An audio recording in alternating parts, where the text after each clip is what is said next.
سیدنا انس بن مالک رضی اللہ تعالیٰ عنہ کے حوالے سے حدیث کا ایک حصہ کل زیر بحث رہا کہ رسول اللہ صلی اللہ علیہ وسلم کی خدمت میں وہ خاتون جس نے اپنے بیٹے کی قبر پر بیٹھے ہوئے جو بے صبری کا مظاہرہ کر رہی تھی، آپ نے اسے نصیحت فرمائی، وہ پہچانی نہ، اور اس نے نبی صلی اللہ علیہ وسلم کے لیے کچھ تلخ جملے اپنی زبان پر لائے۔ یہاں ٹھہر کر ہم نے مسائل کو سمجھنے کے حوالے سے منہجی بات آپ کے سامنے رکھی تھی کہ بعض دفعہ جرم بڑا ہو رہا ہوتا ہے لیکن مجرم پر اتنا بڑا فیصلہ نہیں کیا جاتا جتنا بڑا اس نے جرم کیا ہوتا ہے۔ وجہ یہ ہوتی ہے کہ مجرم کا شعور اس میں شامل نہیں، لا علمی کی وجہ سے کر رہا ہوتا ہے، بھول کی وجہ سے کر رہا ہوتا ہے، شرمندگی کے احساس کے ساتھ وہ جرم کر رہا ہوتا ہے، غلطی کے اعتراف کے ساتھ وہ کر رہا ہوتا ہے۔ وہ نہ اڑتا ہے گناہ پر، نہ گناہ کو حلال سمجھتا ہے، نہ اپنے آپ کو وہ حق پر سمجھتا ہے، غلطی مانتا ہے، پھر وہ کوئی غلطی کر رہا ہے تو بہرحال شریعت اسلامیہ اس کے متعلق فیصلے میں نرمی کرتی ہے۔ اس کے متعلق فیصلہ ویسے مجرم کے طرح نہیں ہے کہ جو یہ صفتیں نہ رکھتا۔ اس پر ایک بات ہو گئی، عورت نے بات بہت تلخ کی تھی، پیارے نبی صلی اللہ علیہ وسلم کی دانائیوں کے متعلق پہلے بات ہوئی کہ آپ صلی اللہ علیہ وسلم نے صرف نظر فرمایا کہ دائی کے پیش نظر الجھاؤ نہیں ہوتا، دائی کے پیش نظر سلجھاؤ ہوتا ہے، آسانی پیدا کرنا ہوتا ہے۔ یہاں معاملے کو دور دیا جاتا تو معاملہ الجھ جاتا، معاملہ خراب ہوتا، عورت اور زیادہ تلخ باتیں شاید اپنی زبان سے ادا کر دیتی کہ وہ فرد غم میں بے چین اور بے قرار بیٹھی تھی، اپنے قابو میں نہ رہتی۔ اس لیے رسول اللہ صلی اللہ علیہ وسلم نے وہ موقع مناسب نہ سمجھا کہ آپ صلی اللہ علیہ وسلم نصیحت فرمائیں، مزید نصیحت فرمائیں۔ تو ہر موقع ہر نصیحت کرنے کا نہیں ہوتا ہے، اور ہر سامعین کو ہر نصیحت نہیں۔ موقع شناسی دائی کی بہت بڑی صفت ہے۔ جو دائی موقع شناس ہے وہ کامیاب دائی ہے، اور جو بے موقع بات کرنے والا ہے اگرچہ نیت کا خلوص رکھتا ہو، اگرچہ علم کی مہارت رکھتا ہو، اس کا وہ علم نفع بخش ہونے کی بجائے نقصان دہ ہو سکتا ہے۔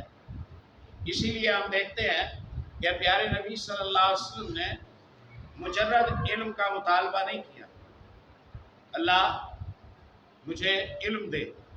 آپ صلی اللہ علیہ وسلم نے عموماً جو مطالبہ کیا ہے وہ نفع بخش علم کا مطالبہ، عموماً جو آپ نے مطالبہ کیا ہے، ابن ماجہ میں حدیث آتی ہے، آپ صلی اللہ علیہ وسلم نفع بخش علم مانگتے تھے، اللہم انی اسألک علما نافعا، اے اللہ نفع بخش علم مجھے نصیب فرما۔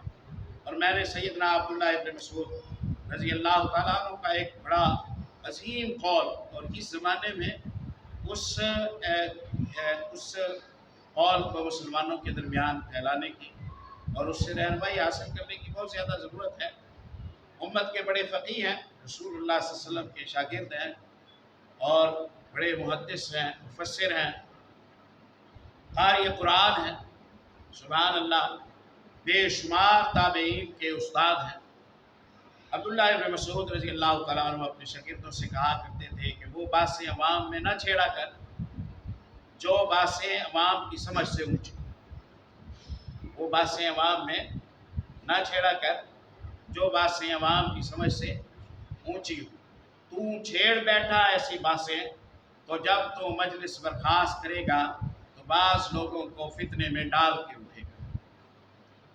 تو درس دینے گیا تھا فتنے سے بچانے کے لیے، لیکن ٹاپک ایسے چھیڑا جو ٹاپک عوام کی سمجھ سے اونچا تھا۔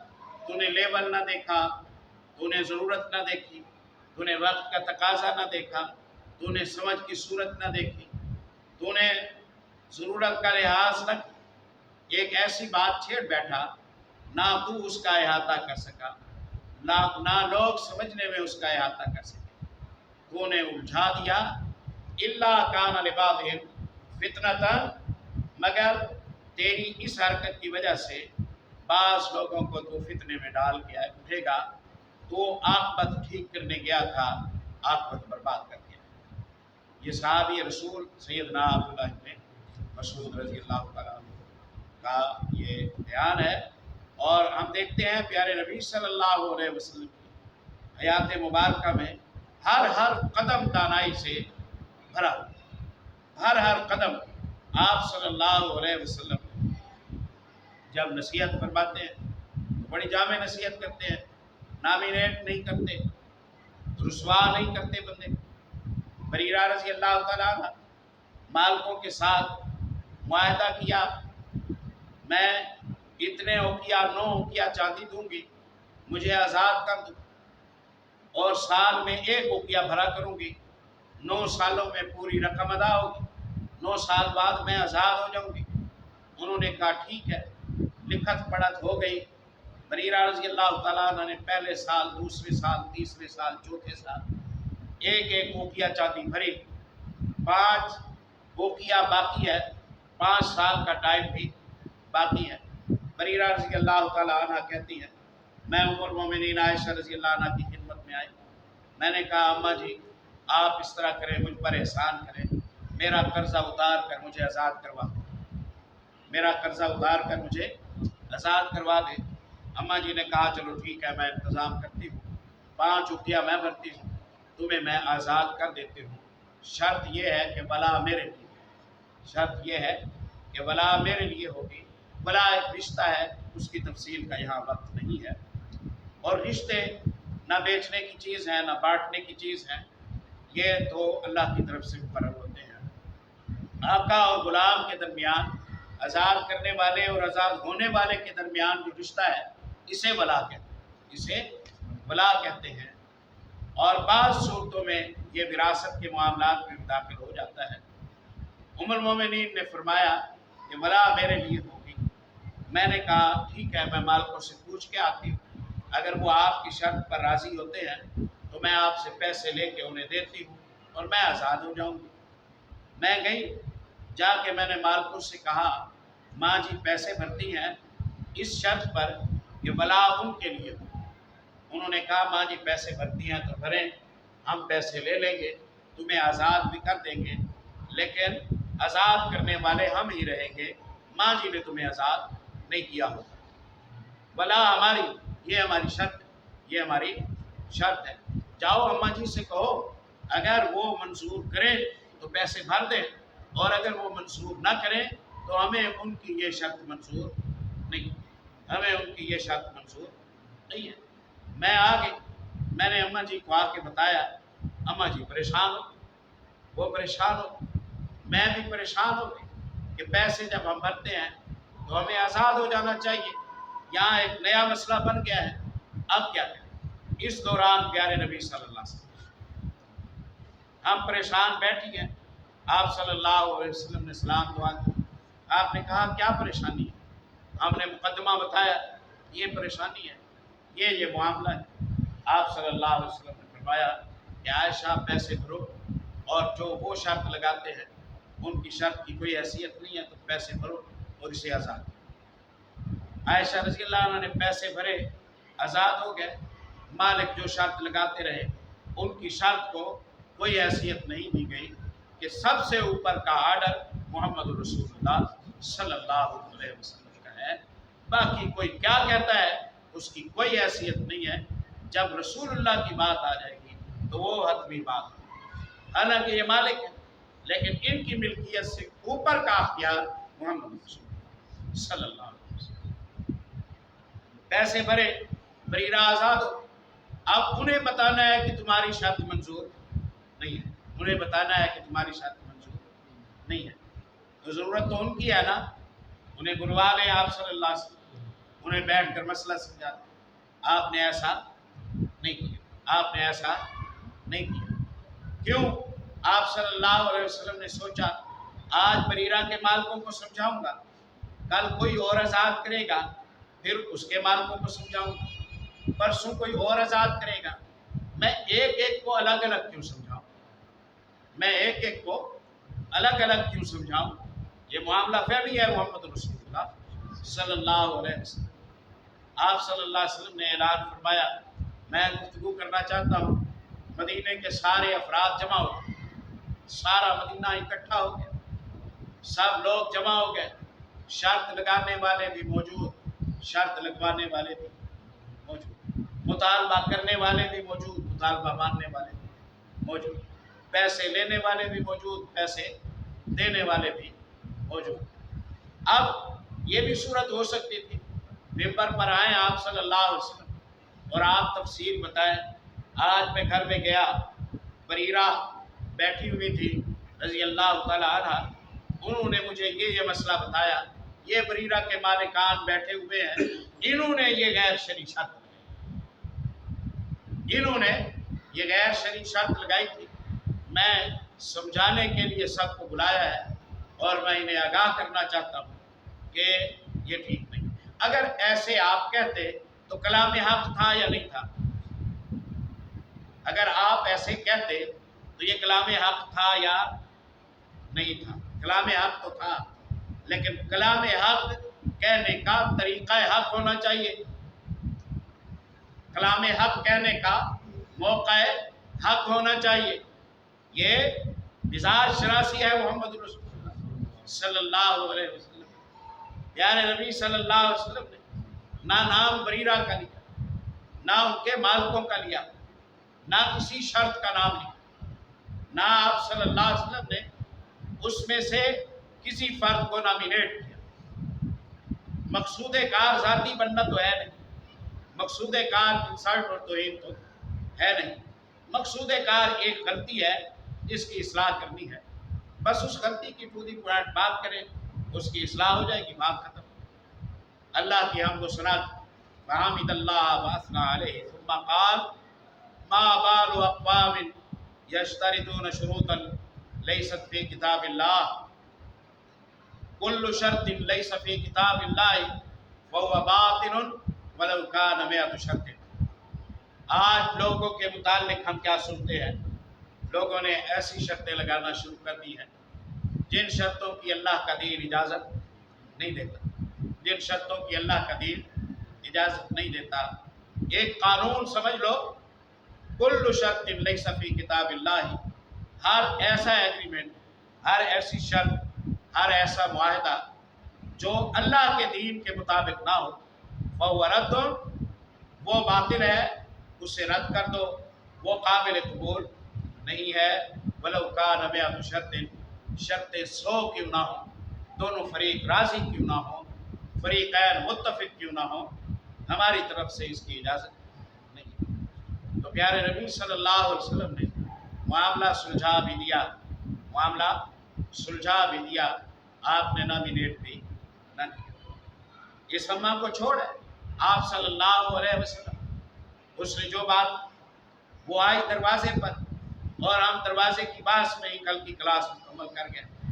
دروازے پر آئی، آج کوئی چوکیدار موجود نہیں تھا، آج کوئی چوکیدار موجود نہیں تھا، اندر داخل ہو گئی، پیارے نبی صلی اللہ علیہ وسلم کی خدمت میں آئی، فقالت لم اعرفک، میں معافی مانگنے کے لیے آئی، میں آپ کو پہچان نہیں سکی، میں آپ کو پہچان نہیں سکی تھی، میں صدمے میں تھی، میں غم میں تھی، میں بے صبری کا مظاہرہ کر رہی تھی، آپ نے اس وقت مجھے نصیحت کی، میں نے آپ کو نہ پہچانا، میں نے کہا الیک عنی انک لم تصب بمصیبتی، اب میں شرمندہ ہوں، مجھے معاف کر دیں، اب میں شرمندہ ہوں، مجھے معاف فرما دیں۔ آپ صلی اللہ علیہ وسلم نے معاف فرما دیا، آپ صلی اللہ علیہ وسلم نے معاف فرما دیا۔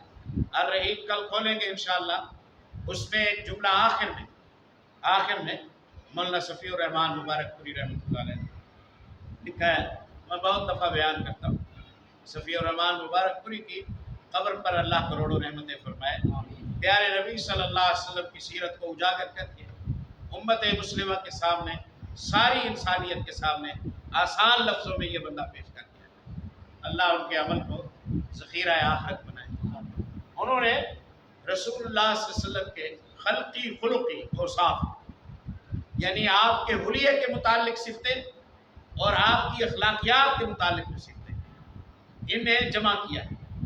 الرحیق کے آخری 2-3 صفحات پڑھیں، آخری 2-3 صفحات پڑھیں پیارے نبی صلی اللہ علیہ وسلم کے اوصاف کے حوالے سے۔ ام معبد نے جو باتیں کی تھی نا، وہ بکری والی ہجرت کے سفر میں جو دیکھا، کیسا محسوس کیا، اس تعبیر کو بڑی خوبصورت تعبیر کے ساتھ، انداز کے ساتھ صفی الرحمن مبارک پوری نے پیش کیا ہے۔ ہر جملہ جو ہے سبحان اللہ، اس میں آپ صلی اللہ علیہ وسلم کی سیرت کی گہرائیوں میں جا کر آپ کا تعارف کرایا ہے۔ وہ کہتے ہیں کہ سب سے کم روٹنے والے سب سے جلدی مان جانے والے، سب سے کم روٹنے والے اور سب سے جلدی مان جانے والے تھے محمد رسول اللہ۔ بکاتے نہیں تھے، انتقام کا ارادہ نہیں رکھتے تھے، انار نہیں بناتے تھے آپ صلی اللہ علیہ وسلم۔ کوئی فرق نہیں پڑتا، کوئی فرق نہیں پڑتا۔ قربانی دینے کا ٹائم ہوتا، آپ صلی اللہ علیہ وسلم قربانی دیتے، اور یہ آپ صلی اللہ علیہ وسلم کی عاجزی اور انکساری کا مقام۔ جب اس عورت نے بات کی تھی، اکیلے نہیں تھے رسول اللہ صلی اللہ علیہ وسلم، 4 بندوں کے ساتھ تھے، کیونکہ میں نے ذکر کیا ہے اس حدیث کی شرح کے حوالے سے کہ فضل ابن عباس نے جا کر عورت کو بتایا، فضل ابن عباس نے جا کے عورت کو بتایا کہ تمہیں پتہ ہے کہ کس سے بات کی ہے تم نے؟ عورت نے کہا نہیں پتا، کہا انہو رسول اللہ، تم نے رسول اللہ سے بات کی۔ اب فضل رسول اللہ کے چچا کے بیٹے، انس ابن مالک آپ کے خادم اور غلام، آپ صلی اللہ علیہ وسلم کے ساتھ نوعمر نوجوانوں کے درمیان محمد رسول اللہ صلی اللہ علیہ وسلم کو اس قدر تلخ اور صریح جواب دیا عورت نے، آپ نے انار نہیں بنائی۔ مومن کو انانی نہیں ہونا چاہیے، مومن کو انانی نہیں ہونا چاہیے، مومن کو مثبت سوچ والا ہونا چاہیے، مومن کو دروازہ کھلا رکھنا چاہیے، انتقام مزاج، منتقم مزاج اسے نہیں ہونا چاہیے۔ یہ ثار الجاہلیہ، دور جاہلیت کے لوگوں میں یہ بات تھی کہ وہ چھوٹی بات کو چھوٹا نہیں کرتے تھے، اس کو پکاتے تھے، نسلوں میں وصیت کر جاتے تھے، فلاں کے ساتھ ہماری دشمنی ہے، تم نے ان کے ساتھ صلح نہیں کرنی۔ مائیں کہتی ہیں کہ دودھ حلال کرانا ہے تو فلاں کے ساتھ تعلق ختم، اگر میرا بیٹا ہے تو اس کے ساتھ بول چال تیرا ختم۔ اماں کیا سکھاتی ہے، کس بات کی تعلیم دیتی ہے، بارسوں کو کس راہ پر لگا کے جانا چاہتی ہے؟ اپنا جواب دے گی یا اپنی نسل کی خرابی کا جواب دے گی؟ یہ کیا بات؟ معاف جرم کو ہی کیا جاتا ہے، نیکی کو معاف نہیں کیا جاتا۔ جب بھی مصالحت کی بات ہوتی ہے نا ہماری پنچایتوں میں، جو بندہ غصے میں ہوتا ہے اور مظلوم ہوتا ہے، اس کا کہنا یہ ہوتا ہے آپ صاحب جانتے نہیں انہوں نے ہمارے ساتھ کیا کیا، آپ تو آ گئے ہیں کہ جی معاف کر دیں، چلے صلح کر دیں، آپ کو پتہ ہے صحیح انہوں نے کیا کیا ہے، یہ کیا ہے، یہ کیا ہے، یہ کیا، ٹھیک ہے جی سر آنکھوں پر انہوں نے ظلم کیا نا، تو ہم آئے ہیں اس درخواست کو لے کر کہ وہ غلطی مان رہے ہیں، آپ غلطی معاف کر دیں۔ اگر انہوں نے یہ غلطی نہ کی ہوتی تو ہم معافی مانگنے آتے، انہوں نے یہ غلطی نہ کی ہوتی، انہوں نے آپ کے ساتھ اچھائی کی ہوتی، تحفے تحائف آپ کو دیے ہوتے، آپ کی عزت میں بڑھوتری کا سبب بنے ہوتے، تو معافی مانگنے کی ضرورت تھی۔ معاف غلطیاں ہی کی جاتی ہیں، معاف ظلم ہی کیے جاتے ہیں، معاف زیادتیاں ہی کی جاتی ہیں، معاف تلخیاں ہی کی جاتی ہیں، نیکیاں معاف نہیں کی جاتی۔ نیکیوں پر تو ثواب ملتا ہے، نیکیوں پر تو اجر ملتا ہے۔ جب مصالحت کے لیے کوئی کوشش کرے تو فریق ثانی کے جرم نہ گنوایا کرے، اس سفارش کو دیکھا کرے کہ تم معاف کرو اللہ تمہیں معاف کر دے، اس سفارش کو دیکھا کرے کہ تم معاف کرو اللہ تمہیں معاف فرما دے گا۔ پیارے نبی صلی اللہ علیہ وسلم کی سوچ بڑی مثبت ہے، بہت مثبت سوچ ہے آپ صلی اللہ علیہ وسلم۔ انتقام میں بھی آپ صلی اللہ علیہ وسلم کا جو رویہ تھا وہ مثبت ہی تھا۔ عقبہ ابن معیط اہل مکہ کا مجرم کبیر ہے. یہی وہ شخص ہے جس نے حالت سجدہ میں محمد رسول اللہ صلی اللہ علیہ وسلم کی کمر پر اونٹ کی اوجری رکھ دی. یہ استعمال ہوتا تھا اور خوب استعمال ہوتا تھا مشرکین کے ہاتھوں سے. بہت سخت تکلیف دیتا تھا پیارے نبی صلی اللہ علیہ وسلم. پیارے نبی صلی اللہ علیہ وسلم کو تکلیف دیتا تھا. نہیں، اس کی مثال ہے لیکن اس سے زیادہ بہتر مثال ایک دوسرے کی ہے. ایک شاعر تھا، ابو عزہ ہے غالب جمحی، ایک شاعر تھا. وہ پیارے نبی صلی اللہ علیہ وسلم کی ہجف میں اہل مکہ کے کہنے پر شعر کہتا تھا. اہل مکہ کے کہنے پر رسول اللہ کے خلاف، آپ کے ساتھیوں کے خلاف، امہات المومنین کے خلاف اشعار کہتا تھا. مکے کے دشمنان اسے پیسے دیتے اور وہ مجمع میں اس طرح اشعار کہتا تھا. بدر کی جنگ میں وہ شریک جنگ تھا. جنگ ہوئی، جنگ میں ہاتھ لگ گیا. جنگ ہوئی، جنگ میں قید ہو گیا. جنگ میں قید ہو گیا. پیارے نبی صلی اللہ علیہ وسلم کو سیدنا عمر بن خطاب رضی اللہ تعالیٰ عنہ نے مشورہ دیا. اللہ کے نبی، میرا مشورہ یہ ہے کہ اسے اگر معاف بھی کرنا ہے تو اس کے سامنے کے دانت توڑوا دیں تاکہ یہ دوبارہ یہ محفلیں گرم نہ کر سکیں. اس کے سامنے کے دانت توڑوا دیں تاکہ یہ دوبارہ کم از کم آپ کی ہجف نہ کر سکیں. آپ نے فرمایا محیط علی المثلا، مجھے اللہ نے مسئلہ کرنے سے منع کیا. مجھے اللہ نے مسئلہ کرنے سے منع کیا ہے. ہم تو وہ لوگ ہیں جو مردوں کا مسئلہ نہیں کرتے. عمر، میں زندہ کے دانت کیسے دوں؟ کوئی قصاص کا معاملہ ہوتا تو اور بات ہے. اچھا جی، اب بعض لوگ ہیں جن سے 4,000 لیے، بعض ہیں جن سے 4,400 لیے، بعض ہے جن سے کچھ بھی نہیں لیا، بعض ہے جن کے ذمہ لگایا کہ کچھ لوگوں کو، بچوں کو پڑھنا لکھنا سکھا دو. ایسے ہی ہے نا. یہ آیا، اس نے آ کے منت کی، شعر و شاعری میرا کسب معاش ہے، میری روزی روٹی ہے، میری آپ سے کوئی دشمنی نہیں. وہ لوگ مجھے پیسہ دیتے تھے، میں آپ کے خلاف شعر کہتا تھا. میں شرمندہ ہوں. بچیوں کا ساتھ ہے، کمانے والا اور کوئی نہیں. آپ مجھے قتل کر دیں گے، میری بچیاں رل جائیں گی. آپ مجھے قتل کر دیں گے، میری بچیاں رل جائیں گی. میری منت ہے، آپ مجھے ایک دفعہ معاف کر دیں، دوبارہ شکایت کا موقع نہیں، دوبارہ شکایت کا موقع نہیں. آپ نے فرمایا اگر تم وعدہ کرو کہ تمہاری طرف سے دوبارہ شکایت نہیں آئے گی، اگر تم وعدہ کرو کہ تمہاری طرف سے دوبارہ شکایت نہیں آئے گی تو ہم تجھے معاف کر دیتے ہیں. کہا میرا وعدہ ہے. ایک پیسہ لیے بغیر محمد رسول اللہ صلی اللہ علیہ وسلم نے اس مجرم کو چھوڑ دیا جو رسول اللہ کے خلاف مجالس میں شعر پڑھ کر لوگوں کی وجہ سے گرمایا. آپ منتقم مزاج نہیں ہیں، آپ دل میں رکھ لینے والے نہیں ہیں، تجربات سے پورا فائدہ اٹھاتے ہیں. باریک بین ہے، مردم شناس ہے، چلتے ہوئے انسان کی چال سے اس کے مزاج کا اندازہ لگا لیتے تھے، اس کے ساتھ کیسا برتاؤ کرنا ہے خوب جانتے تھے آپ صلی اللہ علیہ وسلم.